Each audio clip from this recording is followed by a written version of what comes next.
Viņa rokās māls pārtapa mākslas darbā, bet zināšanas iedvesmā citiem.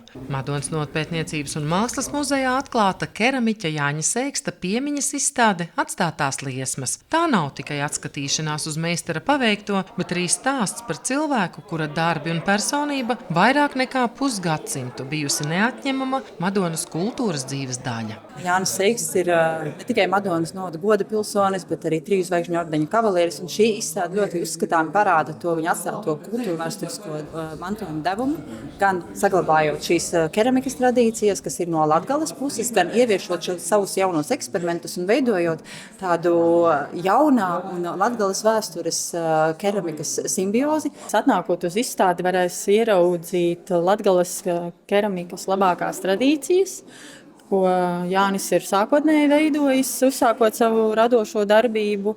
Arī dažādi eksperimenti, interesanti veidojumi, kā viņš ir meklējis sevi, eksperimentējis ar mālu. Ļoti plašs darbu apjoms, ļoti dažāds, krāsains, košs. Teicis, nav nekur aizgājis. Viņš ir tepat ar mums kopā, to pierāda šī izstāde. Viņa darbi paliks uz mūžu, līdz ar ko arī viņš paliks uz mūžu.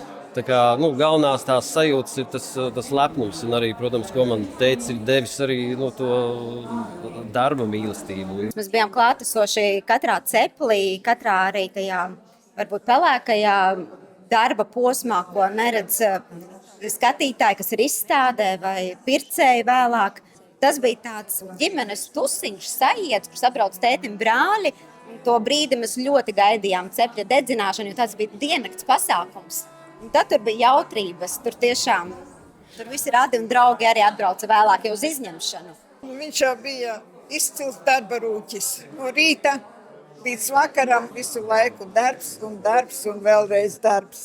Un no katra cepļa viņš atlika pašus skaistākos darbus, kurus nolika dziļi pagrabā un teica, tas ir neaizskaramais fonds, to tautās nekad nelaidīšu, lai stāv izstādēm. Gadu no gada tie darbiņi tur krājās, un atrada ceļu uz muzeju.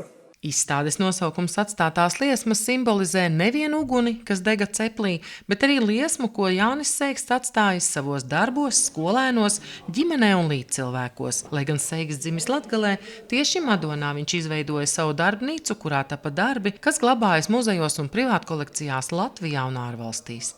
Keramikai latviešu tradīcijās ir ļoti liela nozīme. Keramika tiek izmantota dažādās gadskārtās, gan arī tiek izmantota, lai kādu apsveiktu lielos svētkos. Un Jāņa Sēksta radītie darbi ļoti labi parāda šo lomu, kur keramikas mākslas darbus var pielietot. Tie ir lielie māla krūzes, tās ir bļodas.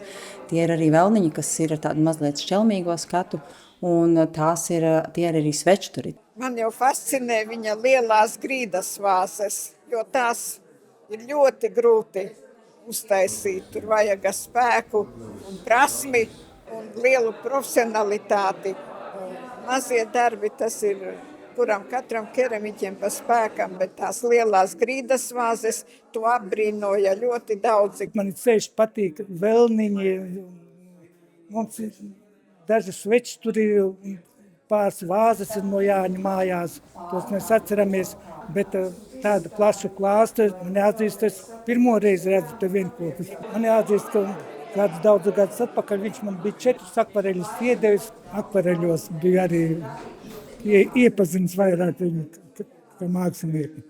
Un tiesa, izstādē līdzās keramikai pirmo reizi plašākā apjomā skatām arī akvareļi. Darbi, kuros atklājas cita Jāņa Sēksta personības šķautne. Tajos netrūks dabas motīvu, gaismas un miera, tādu pašu vērtību, kādas caurvīja pašu mākslinieku. Un tie, kuriem bija tas gods Jāni Sēkstu pazīt personīgi, allaž viņu atminēsies kā gaišu, darbīgu, viesmīlīgu un dzīvespriecīgu mākslinieku, ar kuru vienmēr bija prieks satikties. Sandra Zariņa, Andris Milnis, RTV.